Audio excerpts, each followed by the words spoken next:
खुलुमबाय गोजोन फुंबिलिनि गिबियावनो बयनिसिमबो नार्जारी चेनेलनिफ्राय नोंथांमोन बयखौबो बरायनानै लाग्रोनाय जाबाय। दिनै नोंथांमोननि थाखाय गोदान मोनसे भिडिअ लानानै फैबावबाय। अन्नानै जोंनि भिडिअखौ जोबजासे नायलाङो खावलायनाय जाबाय आरो चेनेलाव गोदानब्ला चेनेलखौ साबस्क्राइब खालामनानै लानो आरो नोंथांनि लोगोफोरनोबो शेयार खालामनानै होनो खावलायनाय जाबाय। जेन' नोंथांमोननि हेफाजाब मोननानै आं सानफ्रोमबो नोंथांमोननि थाखाय गोदान भिडिअ लाबोनो हानाय बायदि। दानिया फैदो दिनैनि आपडेट खौरांफ्राव। दिनैनि गिबि रादाबाव दं, नोंथाङा मैथा ओंख्रि जानो मोजां मोनो नामा? जुदि नोंथाङा सिगांनि समाव मैथा गोखै ओंख्रिखौ बांद्राय जानो मोजां मोनाब्ला, अब्ला दिनै नोंथाङा आंनि नार्जारी चेनेलनि जोहै मिथिना लानो हागोन जे मैथा गोखै ओंख्रिया नोंथांनि मा मोजां खामानि मावनो हायो। सिगाङावनो, मैथा जातनि गोखै मैगङाव थोजासे रोखोमनि भिटामिन सि थायो। जों मिथिनाय बादिब्ला, मैथाखौ गोबाव बोसोर सिगांनिफ्रायनो मोनसे फाहामथाय बिफां महरै बाहायबोगासिनो दङमोन, गुबैयै हाथाइ सानाय, हासुदैजों सन्देरग्रा बेराम, गुसु मोननाय आरो हेंगअभारफोरखौ फोजोबनायाव मदद खालामो होनना सुलुङाव मिथिनाय जादों। ओरै गुबुन गुबुन हादोरफोरनि थागिबिफ्रा ब्लाड प्रेसारखौ दिदोम खालामना लाखिनो थाखाय मैथानि साहा लोंनायखौबो सुलुङाव मिथिनाय जादों। मैथायाव थानाय केलसियामा नोंथांनि देहानि माखासे जरानि हाराफोरखौबो गोख्रों खालामो होनना मिथिनो मोन्दों। आरो गोर्बोआव थानाय आइजोफोरा गुबुनफोरनिख्रुइ बांसिनै आयरन गोनां जाग्रा आदारफोरखौ जानांगौ।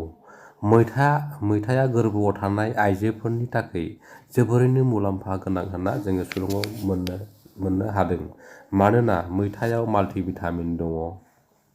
जुदि नोंथाङा मैथा ओंख्रि जानायनि बारा सर' गैया बा मैथा ओंख्रि जानो बांद्राय मोजां मोना, अब्ला नोंथाङा दिनैनिफ्रायनो मैथा ओंख्रि जानायनि सर' खालामदो। दिनैनि नैथि खौराङाव दङ, बिटिसिनि सिङाव थानाय मोनसे राजनिति हान्जानि खौरांखौ आं नोंथांमोननो आंनि नार्जारी चेनेलनि जोहै मिथिहोनो आखायाव लानाय जाबाय।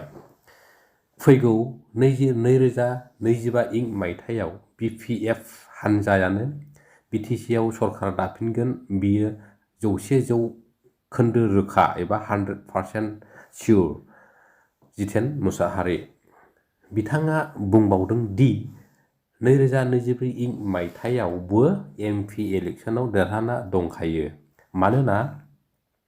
मानोना दिनैनि लोब लोब जइनिं जाफैनाय नुथायानो फोरमान होयो, बिखौ रावबो हमथानो हानाय गोहो गैबावा। इउपिपिएल, बिजेपि आरो एजेपि राजनिति हान्जानि जिखुनु कमिटिफोरनि मावफारियाफोरजों लोगोसे सादारन सुबुंफ्राबो गावनो गोसो जानानै दै बिमानि रुगुं गुगानाय बादि गासैबो गामिफोरनिफ्रायनो फैजोबदों होननाबो खौरांगिरिफोरनि सिगाङाव नुजाना बुंथियो जितेन मुसाहारि बिथाङा। जितेन मुसाहारिनि बै बाथ्राया बेसेबां खामानि होगोन ना होआ, बे बाथ्रानि फिननायखौ फैबाय थानाय 2025 मायथाइनि बिटिसि इलेक्सननि रिजाल्टआसो फोरमायसिगोन। थारैनो बिटिसिनि रायजोफ्रा बिटिसिनि बबे मोनसे हान्जाखौ मोजां मोनो? बेजों लोगोसे दिनैनि खौराङा बेखिनियाव जोब्बाय लोगोफोर। आसा खालामो भिडिअखौ नायनानै मोजां मोनबाय। Thank you for वाचिं।